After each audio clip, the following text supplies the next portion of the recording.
Testing, testing, 1, 2, 3, 1, 2, 3.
Seeing none, I'd be prepared to make a motion to adopt the agenda.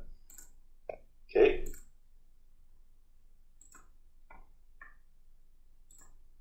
Okay, I'll call the question then. Everyone in favor?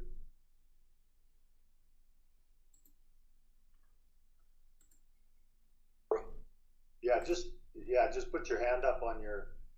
Okay, we got 2. Dave. Okay. Faith, yeah. The motion's carried.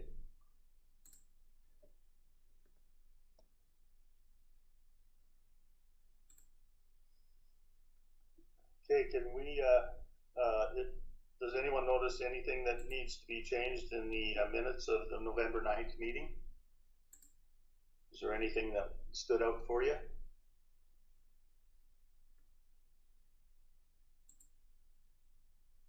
If not, I'll entertain a motion to adopt the minutes of the November 9th meeting.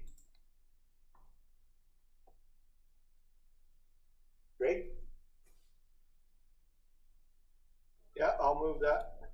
Okay, thanks, Greg.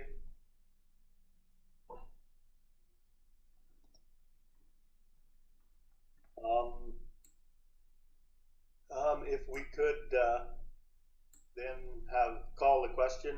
Everyone in favor of the motion?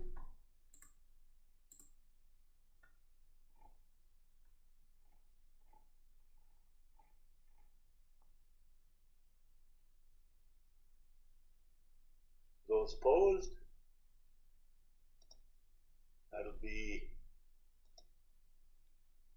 carried.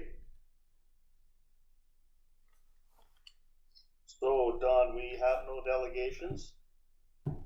So then we'll move on to 5.1 of the agenda, the club route management plan. Can you update us on that? So there are no changes to the club route management plan. We had discussed this at the last meeting in regards to where the information came from for our policy, and that was from the club route management plan. So within that club route management plan, there is a mention of a 1 in 4. The recommendation of the rotation is 1 in 4 years, and that was pretty much word for word what we had put into our policy for the club route management within Woodlands County. So it was just an information. There was a question as to where that came from, so I thought I'd include the club route management plan for everyone's information. Okay.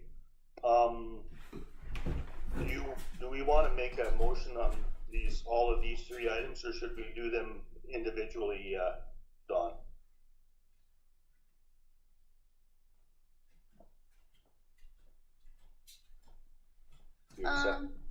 Well, the first one is just an information one. Okay. Yeah. So okay. The other one's a strategy, right? Yes. Okay. Kind of same, but not really. Okay. I guess we could have a motion then to accept the management plan as information. Mr. Chair? Yes. It looks like we have some questions. Okay, I'm sorry. Oh yeah, okay. Greg? Yeah, I was just wondering, Don, this is is it suggestions or is it law or what is it? And is all the other counties in Alberta following this, or do they each have their own separate rules for club route? So this is what's been laid out by the province as the best management plan. It doesn't mean that it's law per se. Each municipality does have to create their own policy as to how they want to handle club route within their boundaries. But yeah, this is just like the federal or the provincial government recommendation, I guess you could say, for developing that policy within our own municipality. So no, it's not law per se. So is it, what are other municipalities doing? Like say Ladue County, for instance, do you know what their policy is? Because, you know, they've had it first, I think it was, and they've had, you know, huge outbreaks of club root.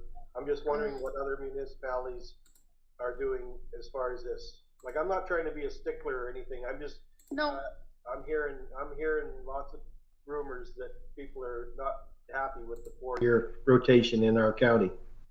right.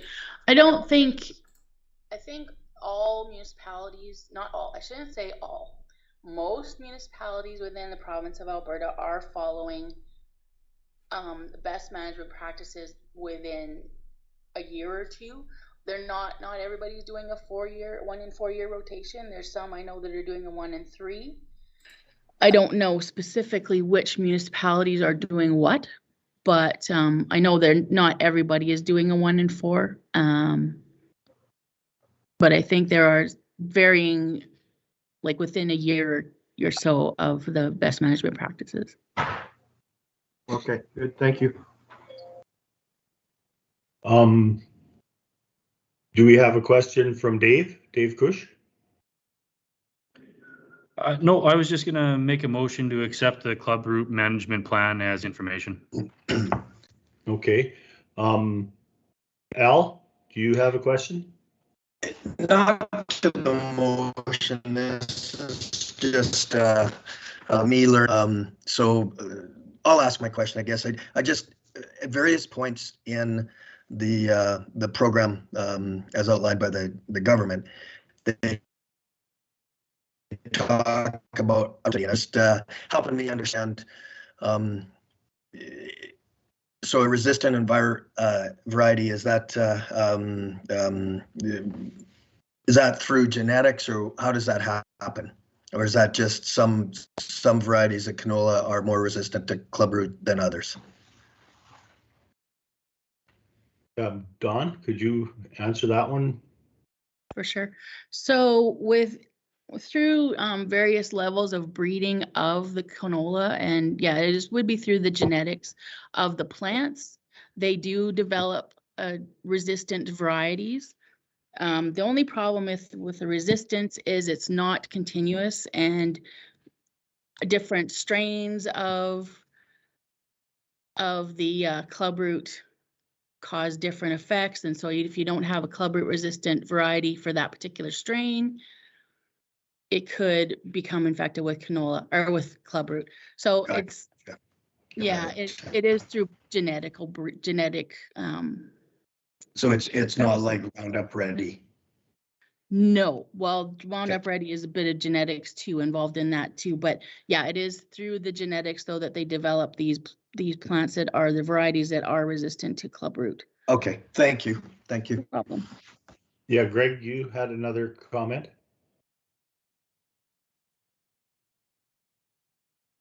You're muted still. There we go. Yeah. No, and as far as the resistant, as far as I'm concerned, they just, I don't know if they work or not, because we have always grown clubroot resistant, and it's we have clubroot on, you know, a few of our fields too now, and so it, whether it's just that, like Don says, the type or what, but it's to me it's, yeah, it's doesn't seem to be working. Thanks, Greg. The only comment that I would have, Dawn, is that the question that Greg brought up is, you know, what are other counties doing? I guess for me, it would be a question of what criteria would we have to develop to say that we could have this field only be 3 years or 2 years or whatever. Is there a standard that you can use to develop a criteria so that you can have that direct response to your producers? So just so I'm clear, are you thinking we need to have different levels? Well, I guess of a rotation, like this field will get a 3 year, this field would get 4 year. Yeah, yeah. Like, how do you establish is the 4 year, like the question Greg asked is that is that, you know, is 4 years the standard? I guess for the purposes of both protecting the resource and for, you know, having a look at this, you would actually have to have some kind of criteria that says, yeah, we could reduce it to 3 years here because our infestations aren't that bad. Is that something that's on the table, or is that something that hasn't been developed yet? I don't think it's not on the table, but I wouldn't say it's not off the table either, if that makes sense. Okay. Okay. Like, I think it's just dependent on the municipality's take on the level of infestation, basically, I guess. When we developed our policy, we just went with the provincial guidelines. I could do a quick survey of the municipalities within the province and see where we're at. Jen, as we were talking, Jen looked up what Leduc County's is, and theirs is a 1 in 4 rotation as well. So, Okay. and Westlock also, she's looking up as we're talking. So Westlock is also a 1 in 4. So it's, I think the majority of of municipalities within our area anyway are at least in a 1 in 4, but I can do a quick survey throughout the entire province and find out what people are doing for their rotations in their municipalities. Okay, would that help you out, Greg? Yeah, sure, that'd be great. And Don, you also know, I think I read this someplace, but I can't remember what it is. What is the difference between a 3 and a 4 year? What is the spore levels? How much do they go down versus 3 versus 4? Is it a lot, or is it just minute? I know it goes from 2 to 3. I think it's really huge. And then from there, I thought it was not as big a deal from 3 to 4. Honestly, off the top of my head, I don't know, but I know you're correct. Between the 2 and 3, it is a big difference, but Yeah. between 3 and 4, I'm not sure. So I could also find that out easily enough. Thank you. No problem. Okay, we have a motion on the floor then by Dave to accept this as information. Is everybody ready for the question? If so, can we have a show of hands to who's in favor? Okay. All in favor, so motion's carried. Guess we'll move on to the next one then, the communication strategy. If you could update us on that, Dawn, that would be great. So, as we discussed at the last meeting, we would maintain basically a contact sheet, I guess you could say. This is the proposal is we would develop this contact sheet for people who do want us to contact them prior to us coming and doing surveys on their property. So what we would do is working with our communications coordinator through various forms of advertising, whether it's print ads, social media, on our website.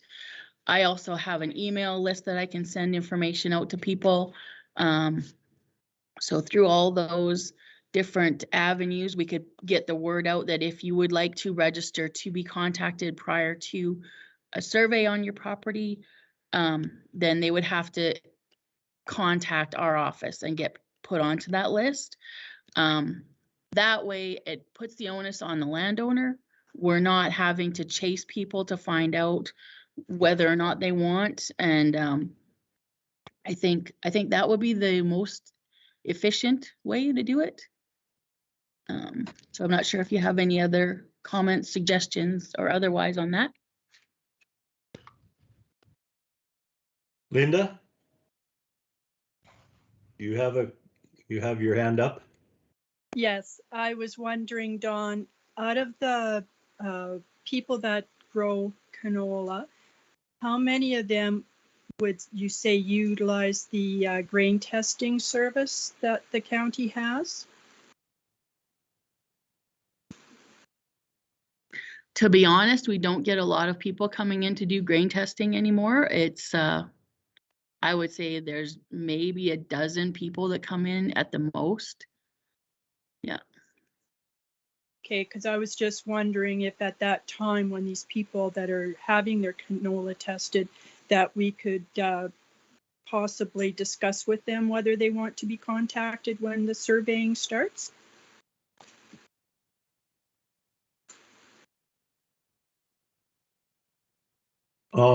Just a comment, Don, of some of the concerns that I've fielded is one is post testing. How quickly is the landowner informed of the fact that he has clubroot or does not have clubroot? Because some of these guys are interested in getting their seed organized already right after their harvest. And because of the shortage of seed, if they don't have that information as quickly as possible, they kind of are not able to get seed, even if they've tested out. Is there anything you can add to that, or is there? I can. Usually when we're surveying within the field, we are fairly certain that there is clubroot. What we do is we then send the samples into a lab for confirmation. Because sometimes it might be just a little small nodule. You're not 100% sure, but you're pretty sure. So we do send them back, and they were kind of at the whim of the lab. And it sometimes can take a month or so to get the confirmation back. So as soon as we get the confirmation back, I try to get the letters out to the producers as soon as possible. So going forward, that being said, what I could do is when we are sending them to the lab, like when we've got the samples taken and we're just waiting for confirmation, we could send out letters to people saying we are we're suspecting that there is clubroot on your property, kind of thing. So we could do that. Okay, yeah, that was a question that I had. Greg, your hand is up.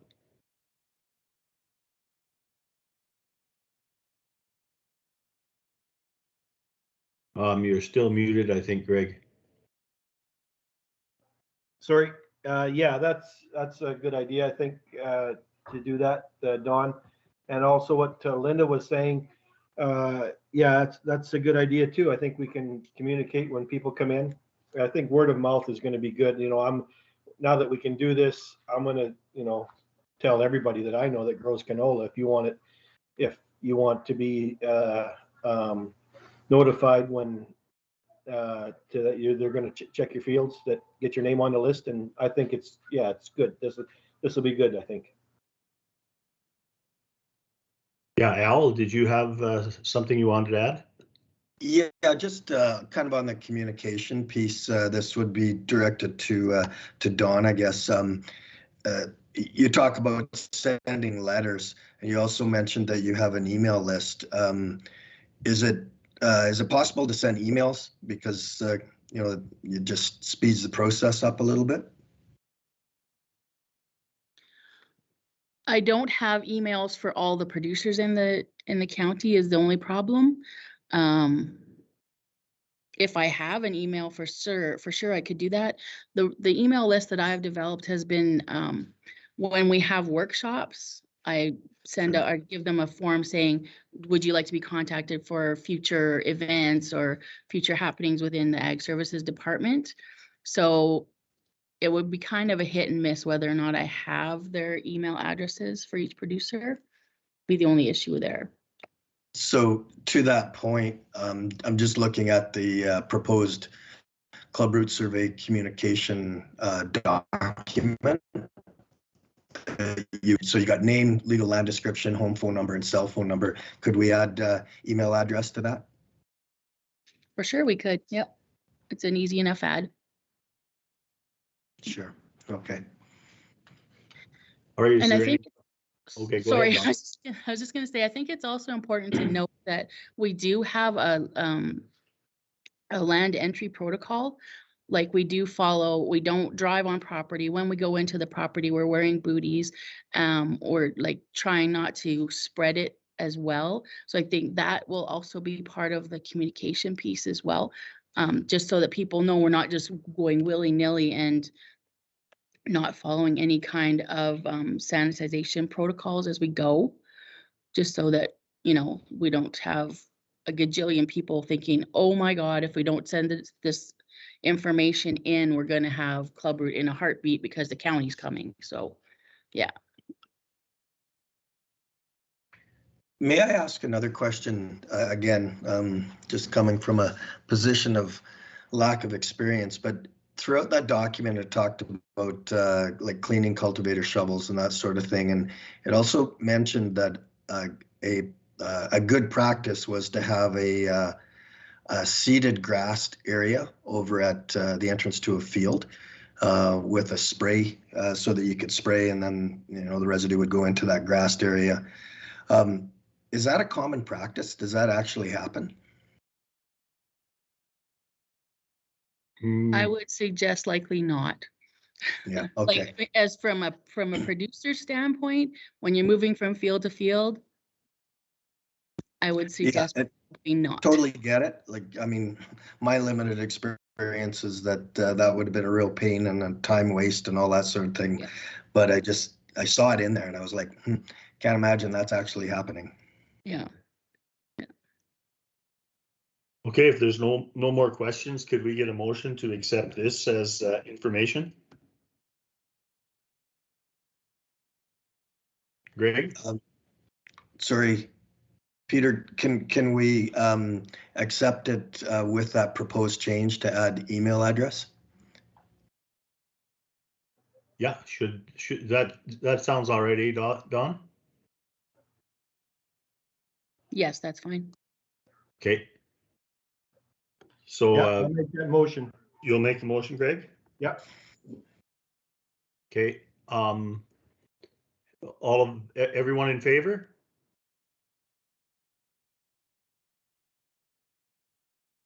Okay, motion's carried.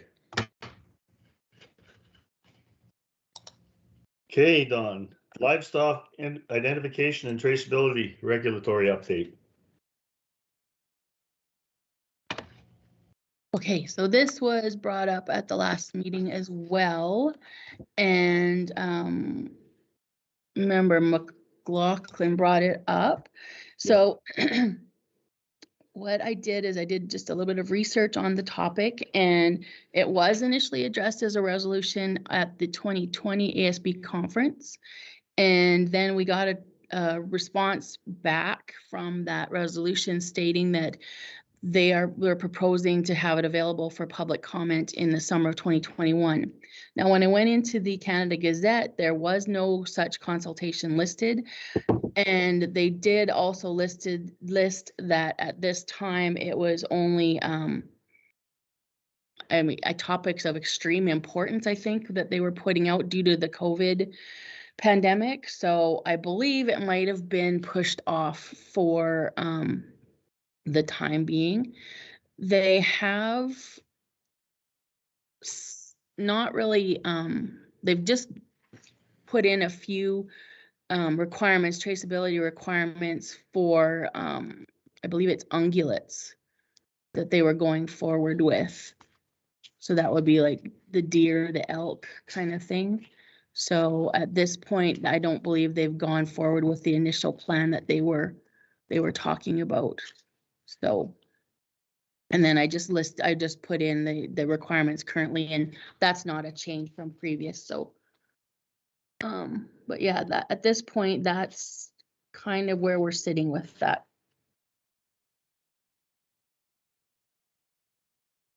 Okay, so first of all, is there any questions for Don?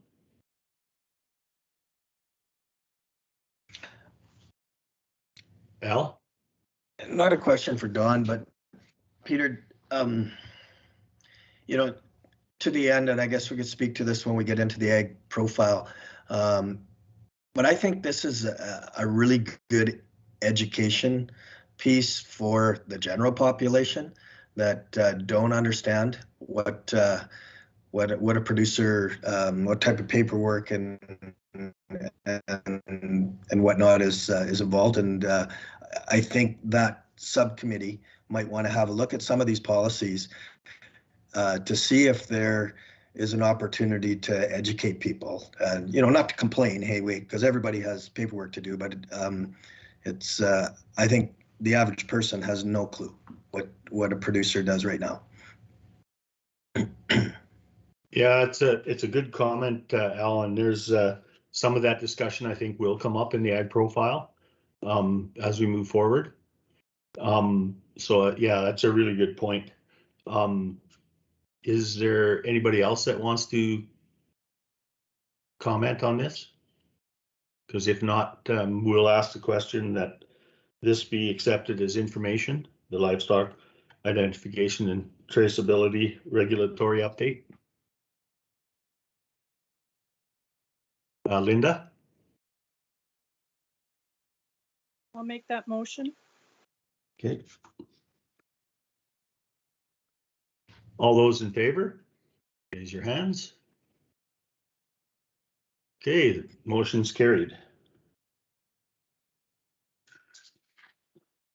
Okay, this is one that'll probably bring up a lot of discussion, 5.4. There was a lot of information in that that little RFD, so I'll open the floor to questions. Maybe Don can, if you want, you can give us a little bit of an update of where you're at right now. So we haven't had any further meetings with Carol since the last meeting in December. At the December meeting, I think that was a really productive meeting as well, though. Unfortunately, I was late to the game, but whatever, I was there. So, but the gist of that meeting was we had discussed the goals of the project, what our audience is going to be, what kind of advertising charges are going to look like, also naming the publication, and then how do we determine if it's a successful project or not. So I think that was really key to moving forward with the project, knowing that now we have a fairly clear direction as to where we're going to go. And then going forward, of course, we're going to have more meetings with our subcommittee, but I believe the majority of the work is going to be on between Bert and myself and Carol. So I don't know if there's anything further I need to update anyone on at this point. Okay, so are there anybody that wants to comment or have any input into this discussion? Al? Is my hand still up? Sorry. Yeah, your hand was, oh, okay. You're good now. I guess I did have a question for Faye. We had talked about having that naming contest be fairly directed, kind of at the right people to participate in it. And so 4-H came up, and just wondering if Faye and Don could connect and make sure to name the magazine.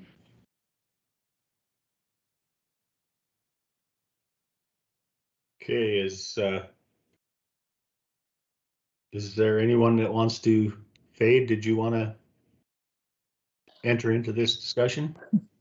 Well, it's been a couple of years since I've been a leader. We don't have a club anymore. So, but with that being said, if there was something, written up, I could certainly get it to the district in Merthorpe. What's the timeline for the contest? I would say spring. Like there wasn't. Yeah, I think there's a timeline that Carol had actually. I don't have it in front of me, but actually how she wanted to do that. So we could go back to that. Al, yeah. The other thing that we had talked about was potentially going to the schools And when we did, like Faye, you bring up a really good point. If there was something written out, just a one pager, we could all put that on our Facebook pages as well, right? And that news travels pretty fast as well. We could also put that through the county Facebook and county website as well. So we just need to develop it. And I believe you're right, Alan. I believe it was for shooting for early, like May-ish, I believe was what Carol's timeline was. That sounds about right. Sorry, guys. We were trying to be prepared for the fall, I think. Right? What's that, Greg? I was just looking at the project timeline on the draft, and it says by the end of May. By the end of May. Okay. Yeah. And produced by the second week of August. Yeah. Okay. I do have a comment on this AgLink profile, and it's partly it has to do with both the project, and it has to do with the way that I feel as an individual we need to have a look at things, and because this ties in directly with economic development in this area, it serves a purpose for us to actually have a vision of how that is going to look. And I've been involved in both holistic management and some of the what you would call the appreciative inquiry methodologies of decision making. And one of the things that I do see, and it came up in the both in the discussion over the club route, is that the direction that we take in developing our own economics in this community needs to be based not on get big or get out, but as if people mattered. And so it would serve a purpose for us as a board at some point in time just to have a discussion based on that, so that when we do our messaging, that it takes us in that direction, because if we want economic development to happen in a way that is important to our community, we have to invest in our community and not have investment come in. And that has been a standard process for years, is that we look for investment to come in. And what ends up happening is they exploit the resource both on the human side and on the resource side. And then when that depletes to a point where it's not profitable anymore, they leave. So the Schumacher model of economics, neweconomics.org it's called, looks at economics and development in different communities, and it has worked very well in other rural areas, where we start to profile our messaging and all of the things that we do, not so much in having investment come in, but actually as a municipality investing in ourselves. So I would like to see that discussion happen, whether it goes anywhere or not. I've been involved in that for a number of years, and there's been failures and there's been some really good successes. And I think we've learned from those. So the county was involved in this a number of years ago. And so I think that it serves a purpose for us to dig that up and start looking at that and setting some direction in that way. Yeah, Al, you had your hand up? Yeah, I just look at our next agenda item, and it talks about submitting a question for the provincial ASB board meeting. And I'm wondering if that strategy, that philosophy is something that we as a group, maybe we're not ready for it this time, but is that something that maybe we would want to present to the provincial body for that association to have a look? And I think Al, you have sort of a mental telepathy, because I've already got two questions that I've formulated that take us in that direction. And okay. So yeah, okay. I agree. It's just that I feel that, like, I know, for example, Greg, his participation in this community and how, for example, we're addressing the issues of fertilizer problems and club root problems. has been from agribusiness pushing agendas that say that we have to produce to a point where the cost of production has become so, like, you look at the fact that, for example, now canola is $21 a bushel, and if you get a 50 bushel crop and you can only produce a 50 bushel crop, that's $1,000 an acre, let's say generically, that you will get, but you only get that for 1 year. So if you can only do 1 in 4, it's down to $250 an acre, and it's not viable anymore. So these are the types of things that need to come into play in our decision making, where we start to understand that we become symptom managers rather than looking at the cause of the problem and trying to figure out how we as a municipality are going to direct the way that we go in the future. So I do agree, but you know, I watch the way that agriculture has happened, and we've become fundamentally an employee of agribusiness, because the work that farmers do, very little of it ends up in their genes, and it's unfortunate. So we need to have a look at the cause of it, and then figure out how we're going to solve the problem, because we know that agribusiness is not interested in doing that. Am I off base there, Greg?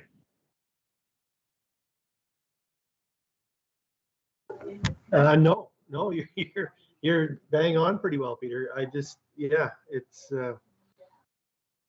agriculture is a struggle. It always has been and probably always will be, but you do what you have to do to put money in your genes, like you say, but it's always has been, always will be a struggle, I think. There's too many other people that got their hands in the pie. Okay.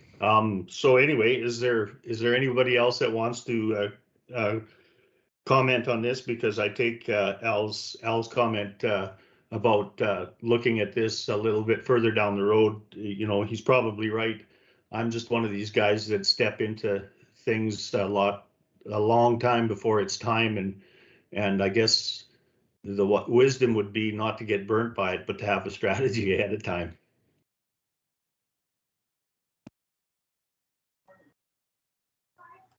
Yeah, Greg?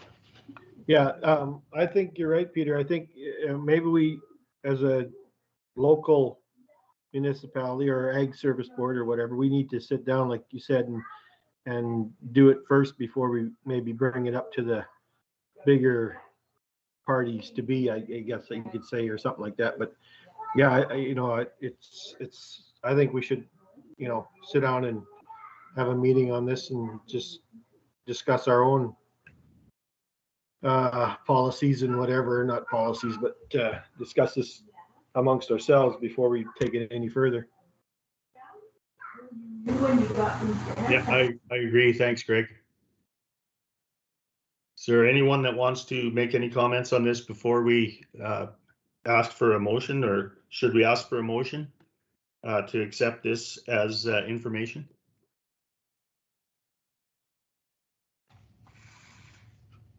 Yeah, Al?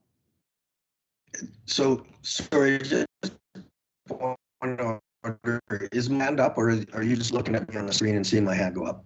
I see your hand go up. Okay, all right. Yeah, I'm prepared to make a motion. Yeah, I don't have you as a button on the screen. I just have you as a person. Okay. So you're making the motion?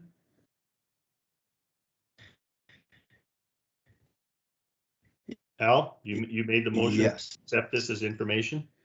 Okay. Yeah, I'll move that the Ag Services Board submit their questions to the to the Manager of Agricultural Services by January 17th, 2021. Oh, no, we still haven't got, we need a motion on ag profile. On 5.4, I'm sorry. Yeah, sorry, pardon me. I move that the Ag Services. Okay, is all in favor?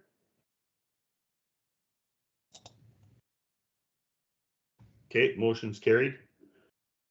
Okay, now we have a new business 6.1. You're obviously aware of how this works, Don. Could you give us a little bit of what they're asking for here? Because this is relatively new for they do this every 4 years, you said?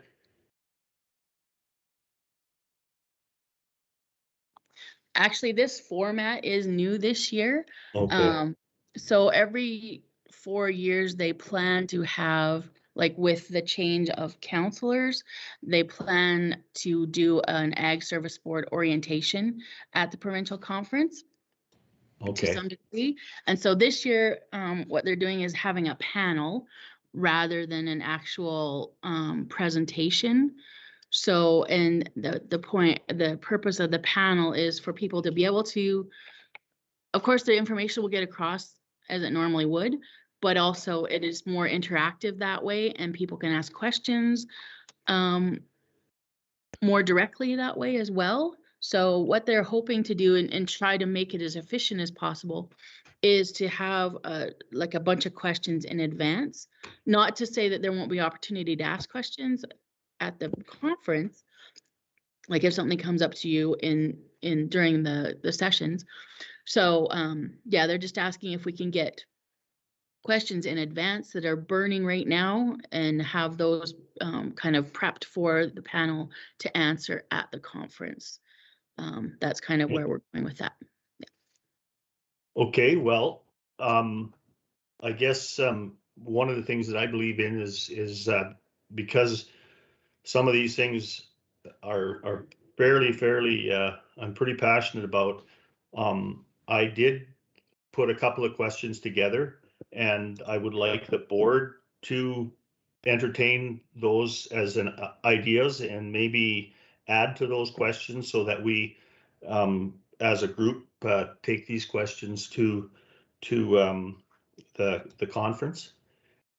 And I guess I'll read off the first question, and because it took me a while to figure this out, it's a little bit complicated, but it reads, as we move forward in our Ag Service Board's involvement in shaping ag policy, what role do we play in the direction of economic development, ecosystem preservation, and biodiversity in both the land resource and the human resource?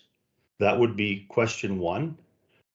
And then question two kind of adds to that, and it says, what role do we play in localization and ruralization of food security, given the situations that are now being realized by the failures in our current system?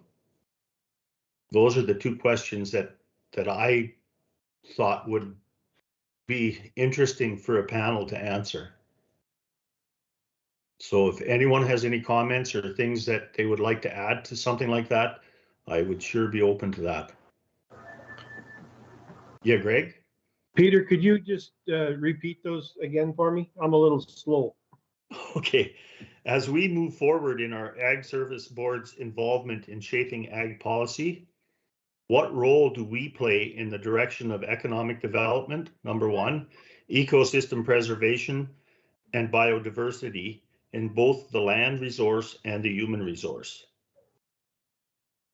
And then the second question was, what role do we play in localization and ruralization of food security, given the situations that are now being realized by the failures in our current system?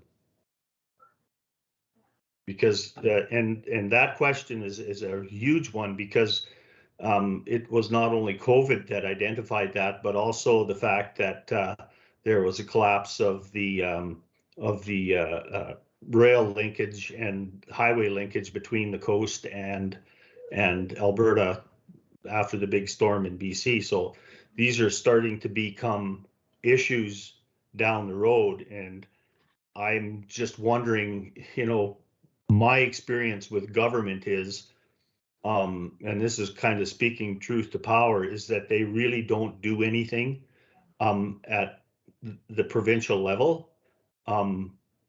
If we want things to change, we have to start to make that change.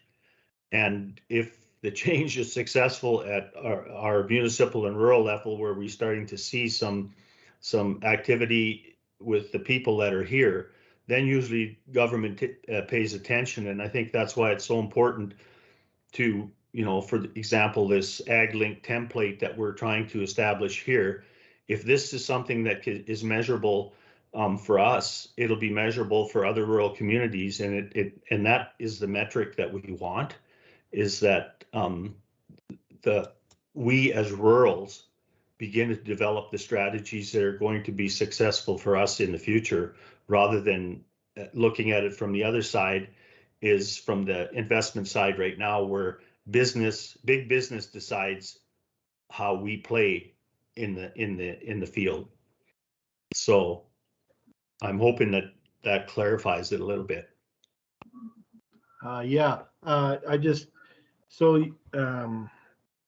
You're talking about what's not working. So you're meaning like, so if we have a natural disaster, we need a better plan in place type thing, and take some of the onus off, or not the onus, but the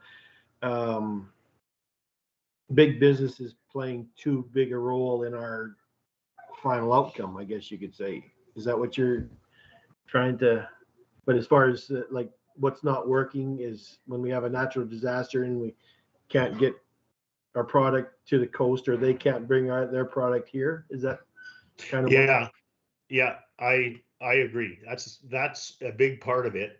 And the other part of it is that we have interprovincial barriers that have been there forever for absolutely no reason. For example, in the provincial slaughterhouses, we cannot market into Saskatchewan, Manitoba, and Ontario. We have to be in a federal system, and yet we have to also meet a certain criteria in that federal system in order to have that happen. So there's a lot of old policy that, first of all, is constitutionally unfair, and secondly, it's something that, in order to have our own food security and take care of our own people, which means not only the rurals but the urbans that live in Alberta, we need to figure out how we start to localize again, because people will move to what's secure. And the problem that we have is that as we moved into the agribusiness world, and you know, Greg and I probably have the best experience here. We used to belong to a cooperative that was very, very profitable for us, and then it went to international investment, and it became very unprofitable for us. So these are the types of things that we have to start to identify and see, okay, how can we mold this within our own municipality and make it something that other people understand and accept. So there's an education component, and there is a, you know, I guess an activist component based on what do we do for our people. You know, economic development needs to happen as if people are important, not as if they're just a usable resource. Don? So would you be able to email your questions to me, Peter? Yes, I will. I don't want to. Yeah. I can do that. It was just that, you know, I would like, you know, I don't want these questions to be just my questions, because I think that a lot of us that are in agriculture, this is where I've got these questions from a lot of the people, even big farmers, you know, 20,000 acre farmers are starting to feel the crunch. I do a lot of work with the Hutterite colony. And when Hutterite colonies start sending their young people off of the colony to support their agriculture endeavors, you know that we have a problem. And so it's one of those things that we as municipal leaders and those of us that sit on these boards have to wrestle with, to try to figure out how are we going to solve the problem, because we know that our provincial governments and our federal governments are really not capable of doing that. We are. And so I think that, you know, for us to have a common question asking why, if we get an answer, this is because we do it this way, then we can say, well, why? Because the why is the one that's going to start to answer some questions for us. And so I think that these questions are going to be pretty difficult for a lot of the panel people to answer, because and that's what I want. I'd like the questions to be difficult. I don't want them to be, you know, what do we do about fertilizer runoff into creeks and streams, because that's just a symptom of a problem that we've created in agriculture by forcing us into produce to a point where we start doing damage. And so those are the types of things that the way that I would like the questions to be looked at. Al? I understand that that strategy that you have, and I really like the attempt to kind of make whoever's going to answer these questions, this panel, think outside the box. And I also think that we need to have an appropriate expectation on how they might be able to answer this as well. Am I safe in assuming that questions are coming from every ag board across the province? So we might not even get on the agenda. But once again, from a process point of view, we have a zone meeting and we have an opportunity to pose that question to our provincial body and in a bear pit session with ministers. So I don't think there's any harm in asking it at this panel or attempting to, but I think we need to not get our nose out of joint if it doesn't make the list, because they look at it and go, I don't know how to answer that. But if it doesn't, or even if it does, I think these are the types of questions that we need to push through our zone and get the ministers to hear it, because I think provincially at the RMA conference, you know, this message is going to be heard loud and clear by the membership, and I can't imagine why it wouldn't be endorsed. Yeah, thanks for that, Al, because yeah, I agree. Is that that's the importance of these service boards. This is what's going to make this service board relevant, is starting to identify where we want to be as a rural municipality and how we are going to try to figure our way through this these dilemmas that have been created by forces that we really have no control of, because that's how things change. They change from the bottom up. And so I think, yeah. Dawn? I think I would concur with Al, like with Councillor Dean, sorry, that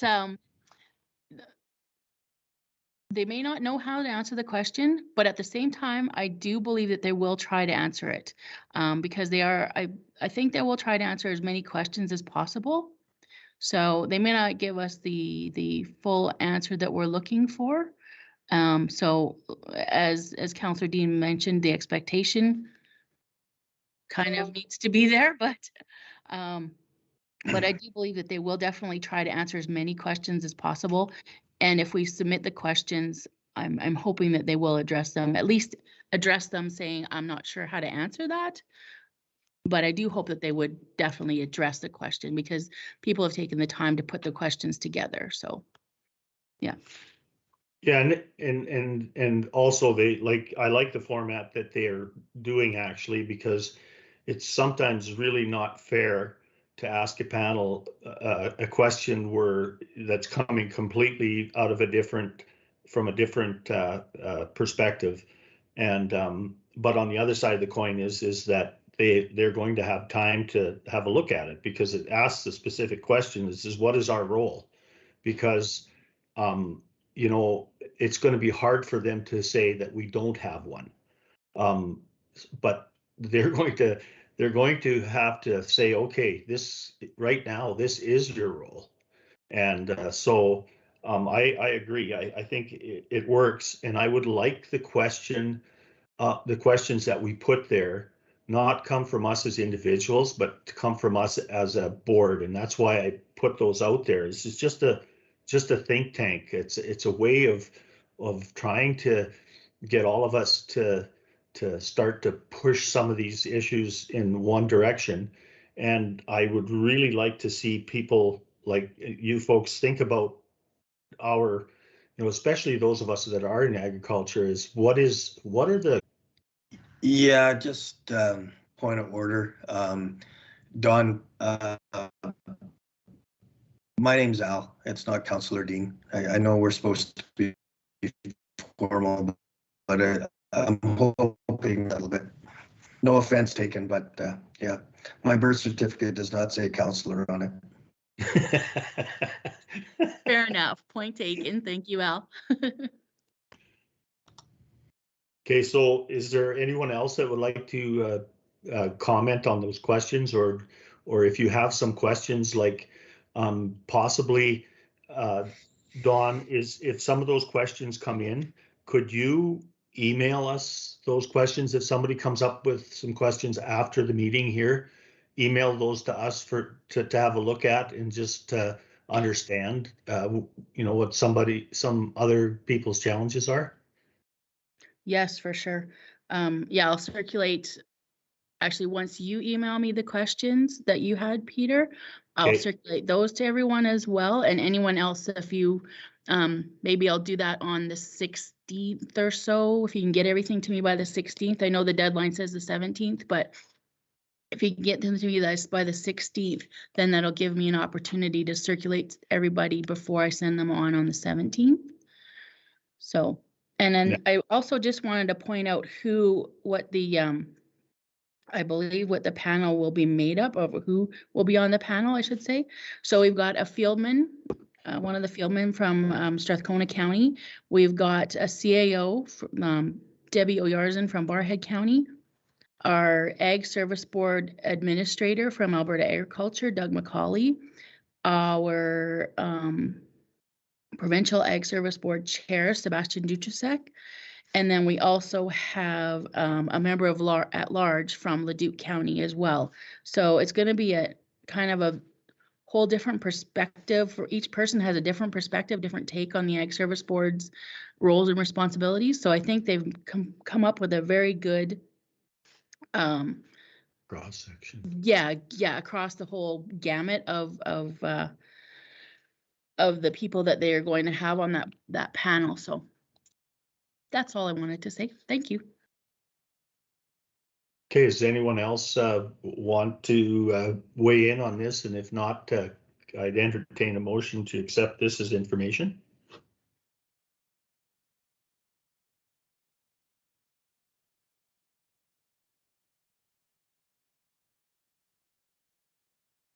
Linda? I'll make the motion to accept for information. Okay, all those in favor? That's motion's carried. Actually, Peter, Yes. it would be a motion to submit the questions to me, as it's written in the agenda there, if we could. Okay, Linda, could we have a friendly amendment to that? Yes, sorry about that. Okay. I guess, are we all in favor of that amendment? And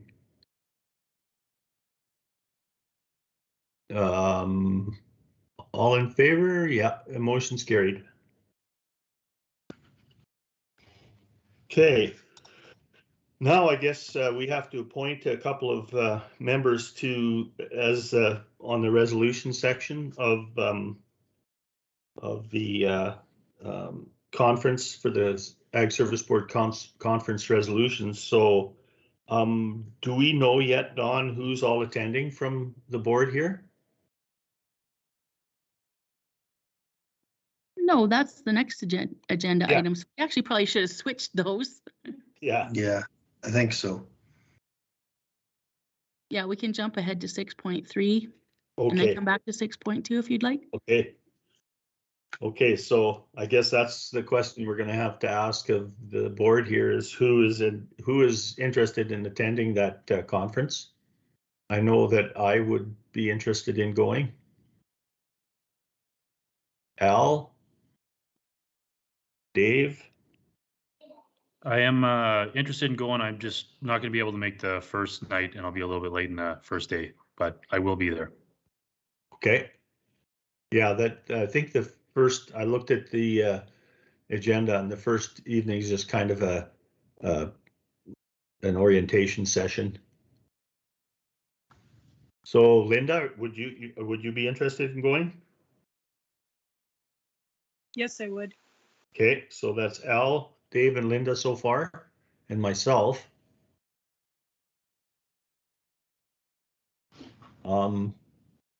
Is there anyone else? Greg?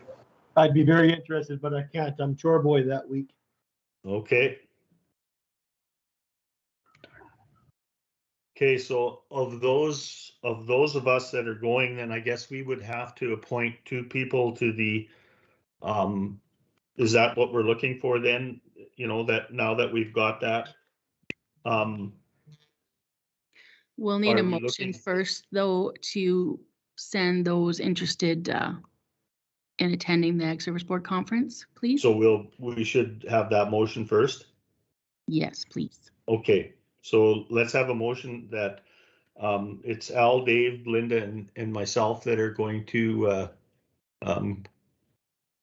do that, go to that conference. Greg?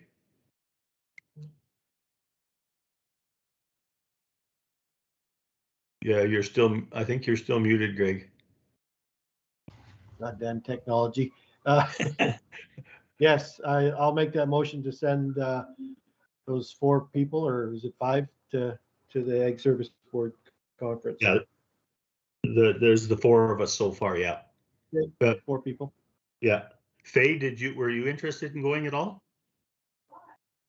Can I get back to you guys? Yeah, that's not a problem. Okay. It's just so that we can appoint two of us to the resolutions committee. Sure. Okay, I'll change my amendment. I'll amend my motion to whoever can make it. Okay. They'll have to get a hold of Don. Okay.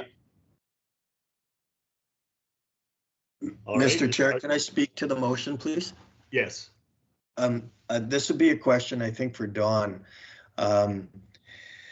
Does the board, let's draw the scenario that, nobody from the board could attend this because of schedules, but we want it to be represented.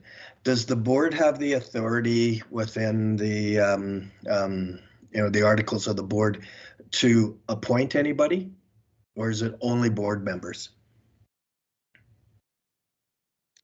To be honest, in my 20 years here, we've never had that situation arise, so I'm not sure. We've always been able to have at least 1 or 2 Sure. attending, so. Okay. I just, we probably all know people that we would like to see more active within the Ag Service Board Committee, and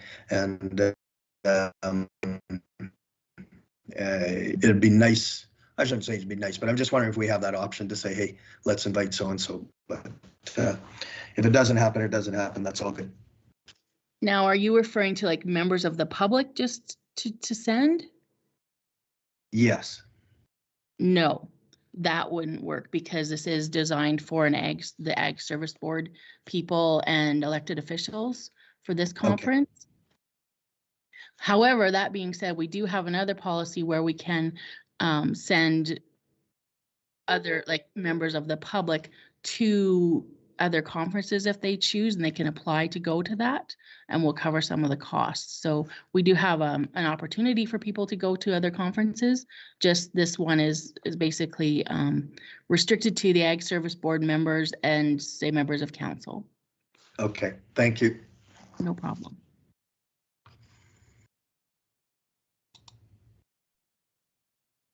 Okay. If then we have a motion then to I believe Greg made the motion to send these members.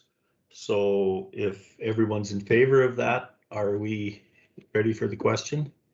Those in favor?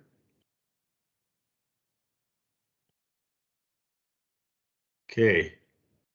Motion's carried. And just Okay. point of clarification, that the motion was changed to whatever member could make it. It was open to everybody according to their schedule. Yeah. And so do we need to confirm with Dawn, or Dawn, are you going to follow up with Faye, or do you need confirmation from the rest of us?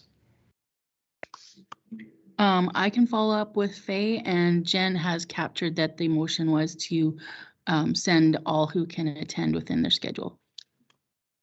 Okay. Okay. I guess then we'll go back to 6.2. Now we need to appoint what is it, 2 members?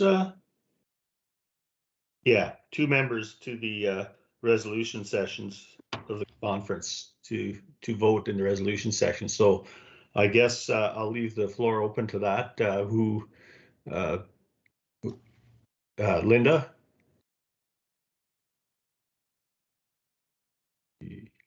You're still muted, Linda. Oops, sorry. There we go. Nominate you and Aldine.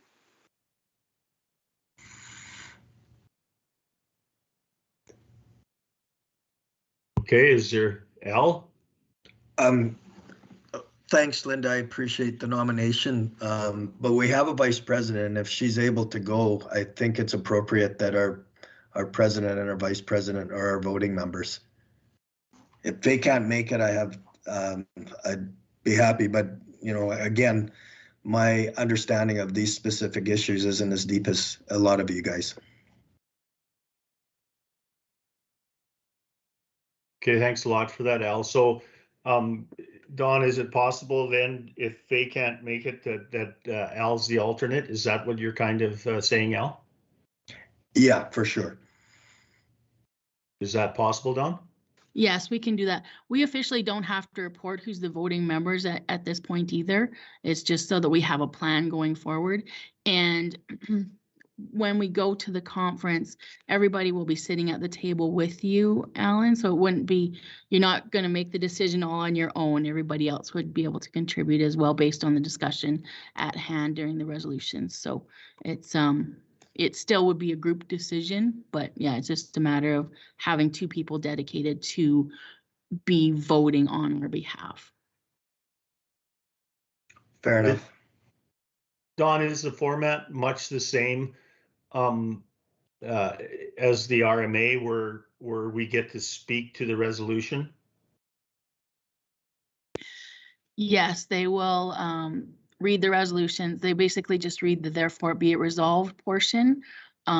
We do have in advance already. We've got the resolutions that we were discussing, pardon me, but they will only really read the therefore be it resolved portion. Then the mover and seconder get an opportunity to speak, and then anyone else can also speak to the resolution for or against, yeah, prior to voting. Okay, yeah, that's fair. Thanks. You're welcome. All right then. So really, then we just for the purpose of this motion, we would appoint myself and Al or Faye, or how do we want to do this?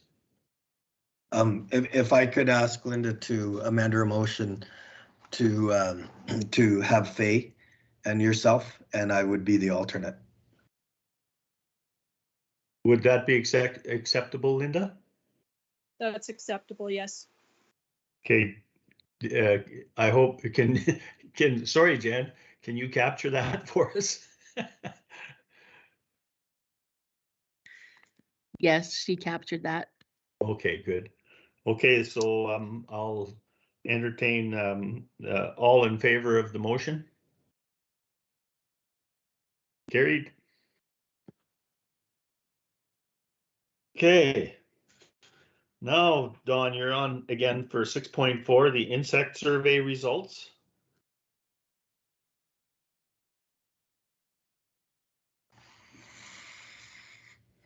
Okay, I just have to, oh, there it is. Okay, so just a kind of an update as to what kind of issues we discovered as the insect surveys were carried out. So these are carried out by Alberta Agriculture, Food and Rural Economic Development now, but Alberta Agriculture and Forestry at the time. And also with the assistance of the Gateway Research Organization out of Westlock. So GROW came out and did some surveys as well on behalf. So some of the species that were found were the Bertha armyworm and wheat midge, but they were very low numbers. So that's a good sign. And they did find some cutworms that, like cutworms might be of a concern, mainly due to how warm our fall was. And then that crop regrowth after it was cut, it just provided more opportunities for the moths to lay eggs for the upcoming season. So that could be something that we might see coming forward into 2022 growing season. So, but other than that, overall, it was pretty good news. We don't have any rampant insect infestations at this point in our municipality. And then also you can see some on page 88, the entire provincial report as to what's been out and about in some of the province. So and that's basically it. Is there anyone that wants to entertain a question for Dawn? If not, can I get a motion to accept this as information? Okay, I'll make a motion. Okay. All those in favor? It's carried. Okay. Now, the invasive species council sponsorship, that's one that we have to direct administration to put some money towards. So Dawn, could you tell us how that all works? So we've been supporting the Alberta Invasive Species Council for a number of years. We started in, did I put that in there? Well, in 2019, we became a bronze sponsor. Yeah. Prior to that, we were supporting them, but not to the level that we are at now, or that we were at in 2021. So just to kind of, I guess, promote the organization, they are the ones that are doing the Squeal on Pigs program. They have the EdMaps, so it's a pest reporting program or app that they've developed or working with. They also have several other resources that we can tap into, like a weed fact sheet or pest fact sheets, not just weeds. All kinds of, like the weed free forage program. They have publications that they put out, like the Plant Me Instead or Grow Me Instead or brochures, all these kind of things. So in the past, we've supported them based on the validity of, and what they're doing as far as pest awareness within our province. So yeah, that being said, our sponsorship in the past has been for $1,000 annually. So that would be at the bronze sponsorship level. Okay. Has anyone got questions? Al? Yeah, sorry to put you on the spot, Don, but I'm assuming that you see that this is bringing value, that overall the program is good, and that specifically it brings value back to our residents? Yes, I believe so. Just in the reporting programming, like the EdMaps is new. They just launched that last fall. So that's something that we can promote to our residents, where they can, if they see a pest, they can report it through this app, which is fantastic because my team can't be everywhere. So it's great to have extra eyes out and about, and it just gives us an opportunity to do the early response to some of these issues. As I mentioned, also the Squeal on Pigs, that's another reporting program for the wild boar, which I talked about at the council orientation. So I think just even between those two alone, they're very valuable. But there's also like for example, the weed fact sheets. Those are things that we print off our or my inspectors when they're going out and about talking to people. We take these fact sheets with us, and those are just kind of a complete rundown of the entire profile of the weeds, for example. So those are valuable resources as well. So, and anybody can go onto their website and find out information. It's something that we promote through the Ag Services section in our own website. We promote their website as well, just as a resource for our producers, our residents in general, not just producers. So, yeah. So just for clarification, the sponsorship of a publication they have, or just their overall program? Where specifically is the money directed to? Oh, so you cut out there a little bit, Al. I'm not really sure. I think what you're asking is, what does that money go toward? Yeah, what, can you hear me right now, Dawn? Yes. Yeah, I thought I read in there somewhere that they produce a publication, and the bronze sponsorship is, it's basically we're advertising in their publication, and the cost is $1,000. Yes and no. Our bronze sponsorship does give our access to those fact sheets, to all they do newsletters quarterly as well. It's actually on page 96 in the book, but Okay. also use of the EdMaps program, that reporting program. Yeah, it does have our logo and recognition on their quarterly newsletter as well.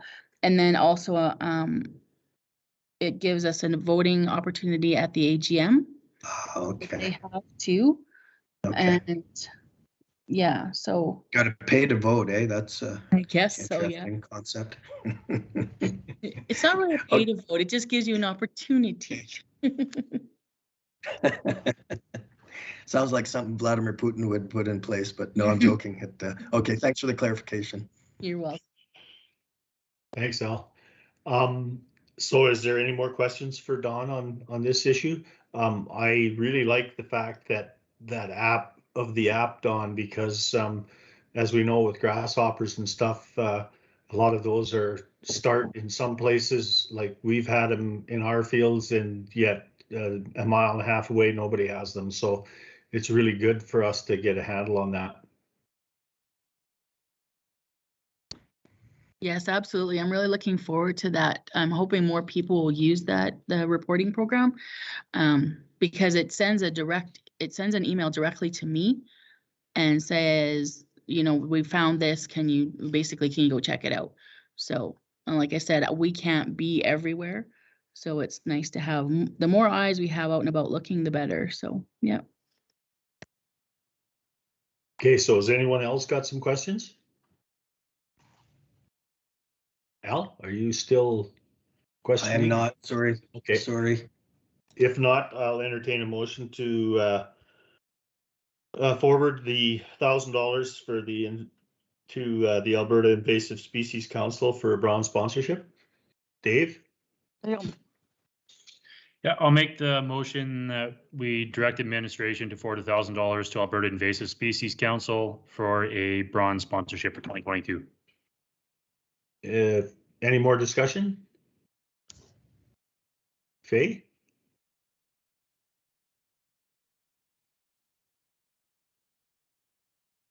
Sorry, I was just gonna vote. Oh, okay. Okay, all in favor? Good. Motion's carried. Thanks.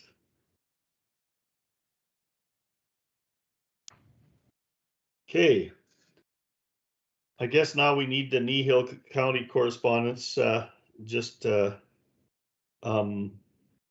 that the minister accepts this letter from the Nehill County. How does that work, Don? Like, is that because we have endorsed that, or? Yeah, so we did send a letter to the minister as well regarding this. I think it all stemmed from the county of Grand Prairie. Yeah. They kind of Yeah. started this or the mail list, and then several municipalities supported their letter. So this is basically another letter in support of that, and just I didn't want to bury it in the information package because I wanted you to see that there was more correspondence going to the minister. In hopes that they will review our Ag Service Board grant, because they did do a significant cut to our grant at the beginning of this grant cycle. So we're hoping that by doing this, the sending letters of concern, that he will kind of pay attention and say, oh, maybe we should readdress that. So, yeah. Okay. So if there's, is there any more discussion on that? If not, I'll entertain a motion for to send that or accept that letter from Nehill. Al? So moved. Any more discussion? If not, all in favor?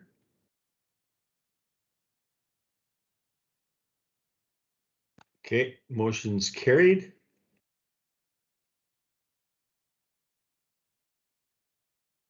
Okay.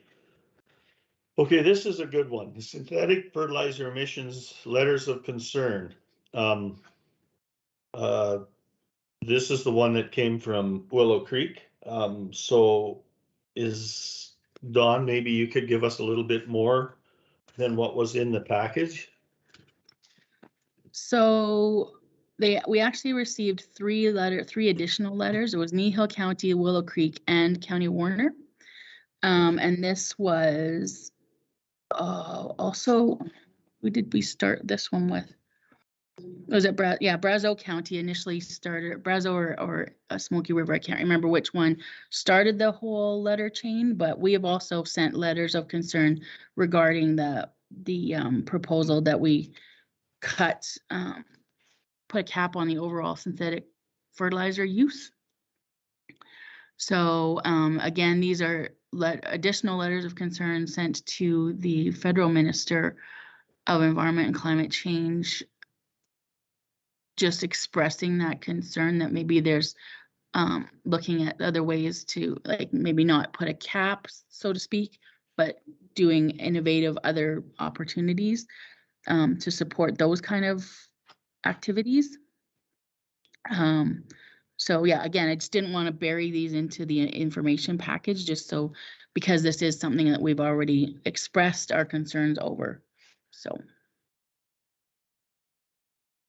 Okay, maybe Don, just for those of us who are not so familiar with what this synthetic fertilizer it entails, is that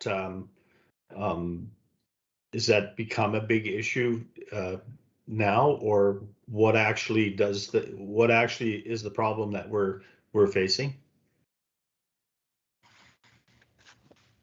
So at the federal level, the proposal is to put a cap on how much synthetic fertilizer can be used. So they would basically, I don't want to say tie the producers' hands, but it just kind of limits what opportunities producers would have as far as synthetic fertilizers.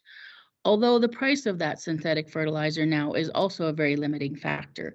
So I'm not sure how many people are going to be using a large amount of synthetic fertilizers, but they do have an emissions target on the federal level, and that is part of that is for the targeted reduction in that synthetic fertilizer. So the concern is not so much maybe not looking at capping the synthetic fertilizer per se, but maybe looking at other innovative ways that can be there is other opportunities for fertilizer to be produced, and to look at how emissions can be reduced in those other ways of production, rather than putting a cap on the use of it. Well, and I guess one of the things that we would have to recognize, Don, is that if synthetic fertilizers were competitive in the fertilizer market prior to now, even if the price goes up and the producer moves away from that and moves into another type of fertilizer, if supply and demand is an indicator, we're going to run into the same cost problem down the road. So once again, this is one of the things where we're looking at symptom management, and so yeah, it's an interesting conversation. Mm-hmm. So is there anyone else that would like to weigh in on that subject? Otherwise, I'll entertain a motion to actually accept the letters of concern as information.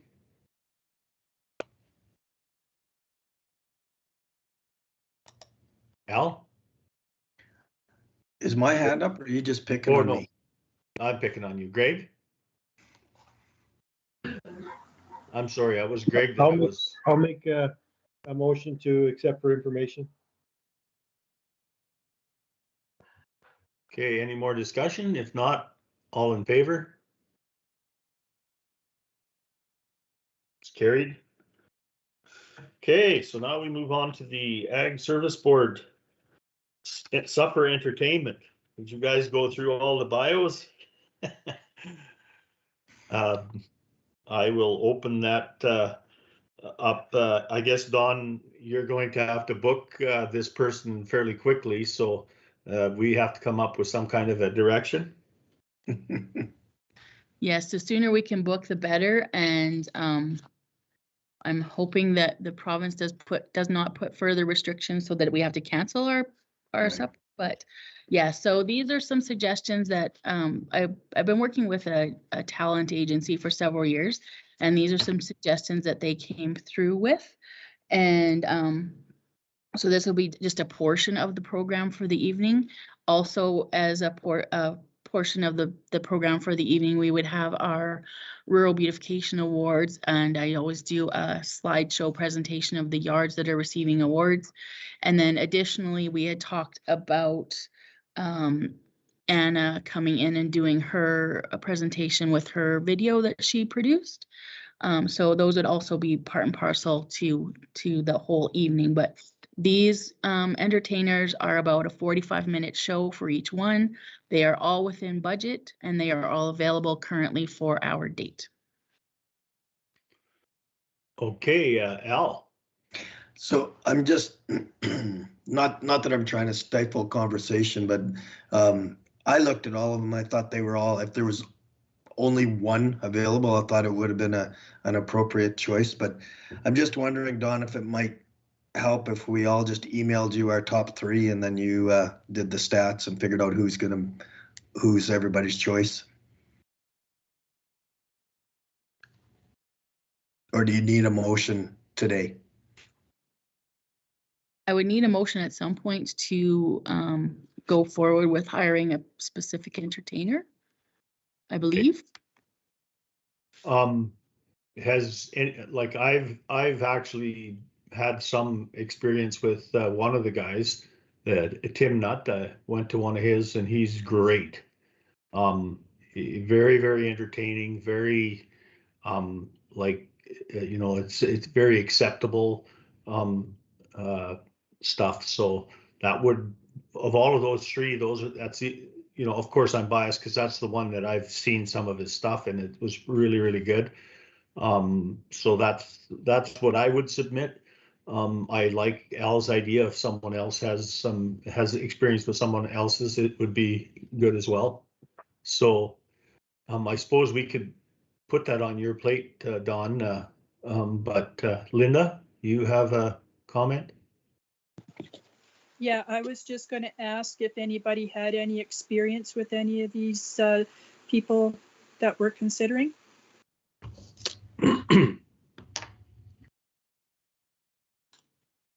So I can also add that we have had Tom Lisk and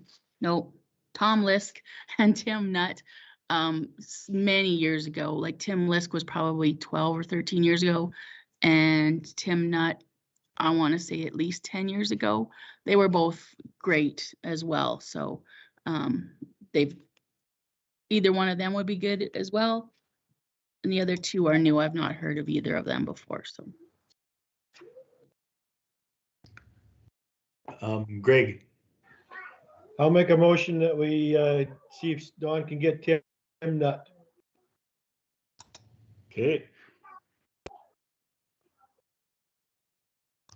Okay, any more discussion on that?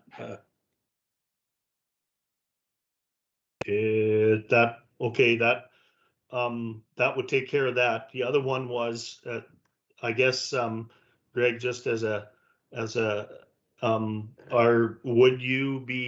the board be interested in having that presentation of Anna's documentary? And could we add that to the motion? Yep, I would add that to the motion. If it Okay. fits into the schedule, for sure. Okay, is there any more discussion on that motion? If not, can I have call the question, all in favor? Okay, the motion's carried. There's no opposed. All right, yes, that takes us to the correspondence and information. So was there anything in there that anyone wanted, in the correspondence and stuff, that anyone wanted to discuss at this meeting? Is there anything, Dawn, that you see that's relevant there? nothing too wild and crazy. I also put in the letter that we had forwarded from council as a support of the VSI program.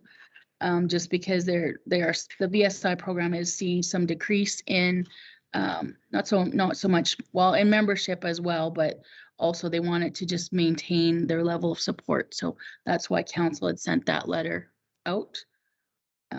So other than that, no. Okay, then if there's nothing else, can I have a motion to accept service board's information package as circulated as information? Linda? I'll make that motion. Any more discussion? If not, all in favor? Good, motion's carried. Okay, is there any reports, anything that in our reports 8.1, board member report or questions? If there is some, we should entertain those now.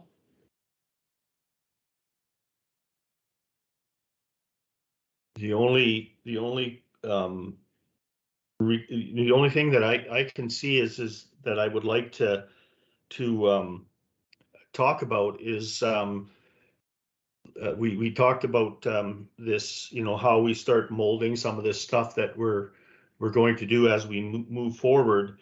And a question for me would be is that if we could, as soon as we possibly can, if we could have an in-person meeting to start to discuss this ag link and how we're going to move forward in the future, because for me it's important in the sense that I sit on the economic development committee, and this to me is such an important part of economic development and how we move forward, and I would really like to see us kind of solidify a position so that, I'd like it to be the Ag Service Board position, not my position, because I feel that it's so important that we have some kind of a unified idea of what we're looking for, especially in the agriculture community. And there's another component to this as well that I've been entertaining after looking through some of the things that have been done, and that is the education component, where we start getting our kids in our schools involved in looking at what potential there is within our community, so that when we go back to our council, our municipal council, that we have an idea of what we could support in helping our young people find economic opportunities as small businesses within our community. And so I know that with all of the people that are sitting around this table, there's a lot of good minds, and I think that we could really come up with something that we could put a measurement to, that would allow our council as a whole to say, hey, yeah, you know what? This is something that's important for us. So I would really like to, maybe Dawn, if we could solidify a process by which we sit down and we start to discuss these things to figure out exactly what direction we're going to take. Al, did you have anything that you'd like to add to that? You know, from a council perspective? Dave, Just maybe? that I would concur. I think yeah, lots of times, I don't want to call it a disconnect between a committee and council, but there's not necessarily the connection that you would like, because although council is, you know, they're spread thin on all kinds of other different committees, so it would be nice to have, number one, council aware of what the committee wants to do, and then when they're aware and they understand, then they can give their endorsement. Okay, yeah, Dave, maybe, you know, is that something that would be important for you as well, being a council member? Yeah, I agree with both of you guys in the comments there too. So more that we can get council behind stuff, the better. All right, so Dawn, yeah, please. I was going to just ask you to weigh in on that. Well, I figured I'd put my hand up just to be sure. Yeah, I definitely agree, and we need to get more as we're going forward, we certainly will update the boards, each of our boards, like the ECDev board and the Ag Services board. But no, we want to get as much input as well from each of our boards. So I think that's going to be really important going forward to make this a successful project. I think, I'm not sure what our timelines are looking like. I know, like, within the next couple of months for sure, we're going to be starting to do some of this work, right? And so I think at that point, it'll be maybe a discussion at each board level as well. And then I suspect we'd have to take it forward to council. And I'm not sure, because we do have on each board, we do have representation of council, albeit some of them are duplicates, but I think we do have a pretty good showing of council on each of the boards. So I think that's really a positive as well, that we've got that, right? Because on our Ag Service board, we've got 4 members of council. So that I think is significant as well. So, but yes, going forward, we'll definitely be putting out information, bringing information back to the boards, and then maybe we can do a joint economic development and Ag Service board meeting as well with Carol to get a full update for the entire board, not just the subcommittee members. Yeah, I think, Dawn, I really agree with that, because you know, we really want to make sure we include that subcommittee in the whole think tank procedure, because what I see happening here is that once we kind of get a direction, we should also possibly open house this to our community, because this is something that you know, speaks to the diversity of all of the different communities that we have. And the thought processes that are in Fort Assiniboine may be a little different than the ones in Anselmo, and maybe different in where Al's division. But at the end of the day, if we have some kind of a strategy that takes us in the direction that we decide to go, it's so important for our council to, if it requires dollars to be set aside and our communities agree with that this is not something that's going to happen overnight, but in 3 or 4 years' time, we've already got a budget or a dollar reserve set aside to take us in a productive direction. And so I think you're right. We need to have all of these people involved, and then we need to extend ourselves into the communities as well. I'm glad you said it's a few years down the road, because initially I'm like, whoa, pump the brakes. No, yeah, So, I yeah. just think that it's the planning portion of this that's going to be so important, because because who knows if in 4 years, even in 2 years, the whole board may change. But if we have a good solid planning process in place, and we can, those of us that sit on council can go and sell that to not only to council, but I really strongly believe that this doesn't only have to get into the Ag Services Board convention. This is a rural initiative. This is something that we all need in rural Alberta. And if I would be more than happy to see Woodlands County lead in this kind of thought process, because it's something that we really need to do for our people. So the more information that we can get in, and the more planning that we can put together that's good and solid, and it may be that we even we may be able to bring some consultants and some people in that help us set that in motion. But I really think that we got a good solid group of people here right now that can lead that. Absolutely, I agree. Al? So just to that point, this sounds to me like a strat plan session.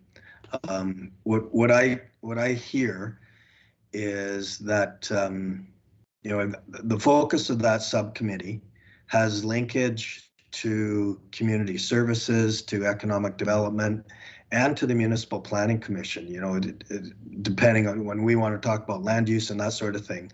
And I think from a communication/education point of view, we need to get our ducks in a row first. We need to know what we want our focus to be. And I like the thought of a strat plan session, maybe in Q2 or Q3, and narrow the focus, because we don't want 100 things to concentrate on. We want to find out what's important, and then once we have that established, then we can go back to those other committees and say, hey, this is where our focus is going to be for the remainder of the 4 years. We'd like your input, to refine things a little bit and go to them. But I think the first step is for us to come up with a plan that we all believe in and that we want to push forward. Yeah, thank you. Thanks a lot for that, Al. I can't agree more with that. That's a good analysis of the direction I really think we need to go. So is there any more questions or any other things that we want to talk? And I guess maybe, Dawn, for our next Ag Service Board meeting, we can entertain some dates. And I think, Al, we might be a little bit more have a little bit more ourselves as information as far as how our strat plan is going to work, and how we can align what we're doing with our strat plan.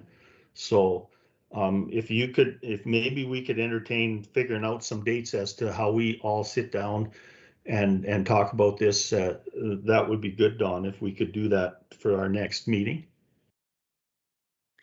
So this would be a joint meeting between the Ag Service Board and the ACDev Committee? Is Yeah, that what you're referring to? Okay. yeah. Well, Well, yeah, because I thought this meeting was, the first one would be our vision, you know, Yeah. and so that we can establish what our vision is, and then once we have that established, then we would go to the other, to ACDev and potentially community services. yeah, and see how that fits in. Yeah, I think that would be the way, Don. I think I would agree with Al on that. Maybe it would just be the service board and the Ag Link, like the subcommittee that would sit down to start out with. Would that work? Or do we just want to talk about it at the board level initially? Yeah, it would be nice to have, you know, have a sit down at the board level initially, because some of us sit on that subcommittee as well. Right. But I really think that, you know, because of the people that are sitting on that subcommittee, it might be a good idea to even have those, because that's the link, that's the connection. And there's some young people sitting there, and it's really important that we start to get some of these young people's perspective as well. Does that make sense, Don? Yeah, so I can discuss that with Bert and see if we could kind of get those subcommittee members from the ACDev committee, as Yeah. well as Bert and Carol, to Yeah. come and have that discussion at the next Ag Service Board meeting. Yeah, and we could set a good slot of time aside for that, and hopefully we can have it face to face, because it's much easier to do. Agreed.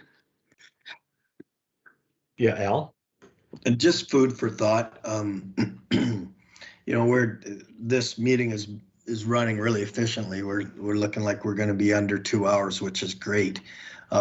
This particular discussion, I could see taking 2 hours by itself, and I'm not really in favor of putting it inside a regular meeting agenda, because I think, you know, we need to be really focused on this. So my thoughts would be that we hash out what we want this meeting to look like, you know, whether it's bringing in people to, you know, consultants, as you say, but like come up with the framework of the meeting, and then establish a date for that and have it outside the regular ASB meeting. Because I just think, you know, once you start going into 3 and 4 hours, you know, people start to lose focus, and this is really important. It's going to guide us for the next 3.5 years, and so that would be my preference. Was an agenda item would be developed to explore the concept of a planning session, and then we once we understand what that framework for that planning session would look like, then we reach out to Bert and try and find a date that would work for everybody. Yeah, I think Al, yeah, I would tend to agree with that. I guess that makes perfect sense, and it gives all of us now an opportunity to sit down and really think about the challenges that our agricultural community here faces. That's kind of what our focus is, and really be, you know, completely honest with the things that are, you know, a challenge for us, and possibly come up with some of the solutions, which would include the young, you know, the next generation, because I think there's so many things that have to be put into that framework, that each one of us would have some pieces of those challenges. So yeah, I think you're right, Al. I think it would serve a purpose for us to think that, and then just have an agenda item to just kind of lay that framework out next time. What do you think of that, Don? Yeah, we can do that for sure. Okay. All right, I guess then, if we have that kind of, do we really need a motion for that? I don't think so. I think the discussion pretty much gives you direction, Don? Yeah, I don't think we need a motion. It's just putting an agenda item together for the next meeting, so Yeah. no need a motion. And what I'll try to do then before the next meeting is I'll try to put together some of my thought processes so that that you can get that to the other members so they kind of understand where I'm coming from. And then once they have that, then maybe they can, what I'd like to see is I would like to see them, all of the members put in, where are you at? Like, what are some of the thoughts that you have? Because a lot of us think about these things and we come up with this, well, this is just the way it is. Well, the way it is up to us to change if we don't like it. So, that all of us have different challenges within our structure. So if we can think about it in those terms, it would be great. I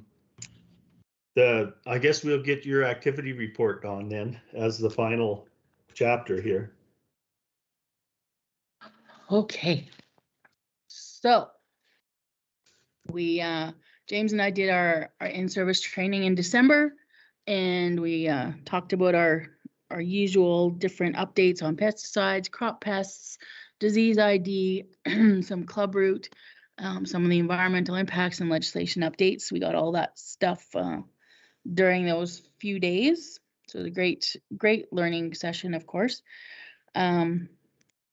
As we've already discussed, we've had several meetings with the ag profile publication with Carol that we're planning, and we talked about the goals and all where we're going forward with that roughly. So we'll talk more obviously at the next meeting. We did host our Getting into Horticulture virtual workshop series. So we had 2 sessions, one on December 7th and one on the 14th.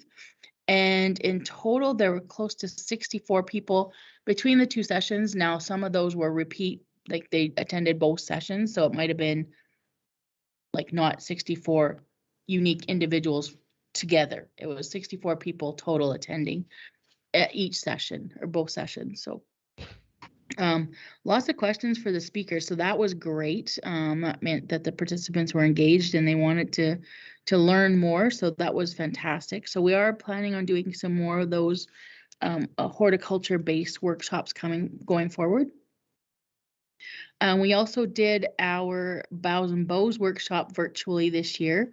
So that was interesting. It was a different concept trying to make Christmas things when you're doing it virtually, but it was fun nonetheless. We had a total of 9 people that came to the workshop, which normally we would have closer to 50 in person, but we did have 2 people that registered that weren't able to attend, but we did record the session, so they were able to go back and watch the session afterward. And I did attend the virtual ADM town hall meeting on December 13th. And Mr. Conrad commented on our resolution process and how it does provide input to the provincial government with regards to policies and operational plans. So just reiterating that it is an important tool that we can use in trying to get some change in that at the provincial level. He did talk about some weeds and abandoned well sites and the formation of the working group, which includes the Energy Regulator Board and the Alberta Agriculture and Forestry and Rural Economic Development, as well as other agriculture partners. So, and with that, he said that they are moving forward. They are trying to get some stuff in place so that there isn't as much of a concern in that. We're hoping to have some kind of a resolution in regard to that. So, and then he also did discuss the second phase of the Agri Recovery Program, which was opened up on January 4th. So that's the where the federal government is paying producers for some of their feed costs.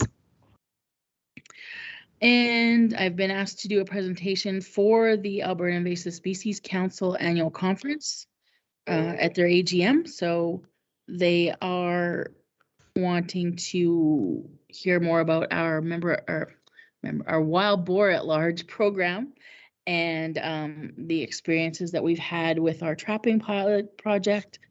So I'm going to be working with Perry Abermenko to get some more information, more pictures and that kind of stuff with Kim for that presentation. And speaking of Perry, I did talk to him or through email, and with our program last year, we were able to capture a total of 99 wild boar at large, and there is a sounder currently coming to the trap that is just inside the Lac St. Anne County border. So it's right on our border, but they're hoping to capture them in the next week. Plus, we do have another single boar coming to our one trap. So they're hoping to have him captured. Him or her, I shouldn't say it's a him. And then last couple of things, I'll be attending the Provincial ASB conference. So as part of the hosting region, I am on the registration committee. And so I have a few duties to complete with that committee, especially that I'm the chair of the committee. So it seems all the stuff's coming my way, which is okay. I've got lots of things to carry on. And then lastly, we'll be planning the Ag Service Board Supper coming up on March 4th. So that's a quick rundown of what is happening and has happened and will happen. And if there are any other questions. Okay, the only question I have, Dawn, is for the conference. Do we book those rooms ourselves, or is that are you guys doing that, or what's the process there?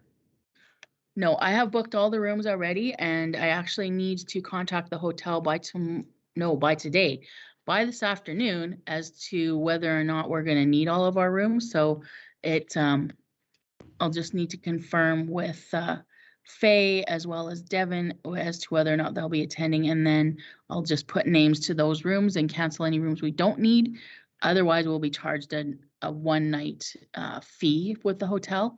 So no, the rooms have already been booked. We booked those prior to letting out the information to the province so that we could actually get into the host hotel. So it's kind of a perk of being a hosting region. So yeah, we are going to be staying at the Westin, and those are all booked currently. And then I'll complete the registrations for all the board members that are going to be attending today as well. So is that a 3-night booking or just the 2 nights? I booked them for the Tuesday, the Wednesday, and the Thursday evening. So 3 nights total. Okay. Okay. And I'll be sending out confirmation numbers too, if you're just so that you have them. Yeah. Okay, then what else was there? I had another question. Oh, it was on the wild boar one. Is there? Do we have any kind of a problem on this side of the river? We don't have a significant problem. We've had like individuals spotted, and we did have somebody shot last year, but we haven't seen a huge amounts. The majority of our issues lie in that Ensamo area. Yeah. Okay. Just curious. Okay, so I guess is there anybody that's got questions? Al? Yeah, just Dawn, are you or could you please send a contact list, a committee contact list out to everybody? I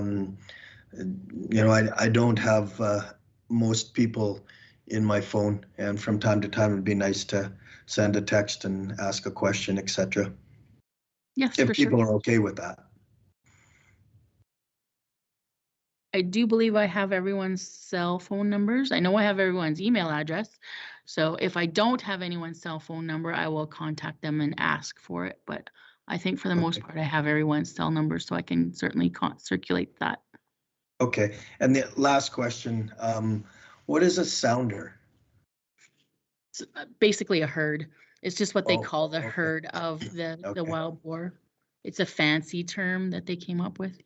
Gotcha. Kind of like a murder of crows. It's a sounder of wild boar. Yeah. I might drop that one on my wife, see what she knows about that. She's a hunter, so. Yeah, there you go. You learned something new today. She was pretty excited when I was reading those resolutions and I showed her the one about extra tags for elk. So she wants us to vote in favor of that for sure. Okay. Okay, is there any more questions? Otherwise, I'll entertain a motion to accept the Ag Service Board Manager's report as information. Al? Yeah, my hand's up this time, Peter. I'll make that motion. Any more discussion? If not, all in favor? Okay, the motion's carried. Okay, I guess all I'd like to say then is thank you very much for all the input, guys, and thanks for the work you're doing there, Don. Really appreciate us moving forward on some of this stuff, and so I guess the only thing I'd like to say is that when you're planning the Ag Service Board supper there, I'll come down and sit down with you a bit and help out with that if you need some help. So other than that, I'll ask for a motion to adjourn. Peter, I'll make the motion to adjourn. Okay. Okay, all in favor? Okay, motion's carried. So thanks a lot, everyone, for your input, and I hope to be talking to you soon.